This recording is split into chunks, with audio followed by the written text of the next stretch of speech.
الألم والفقدان لا يعنيان النهاية، بل بداية الطريق نحو القوة.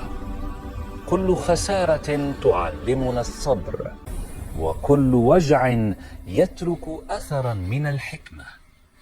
حين نسقط ونتنفس رغم الألم، نحن نعلن أننا ما زلنا نحيا.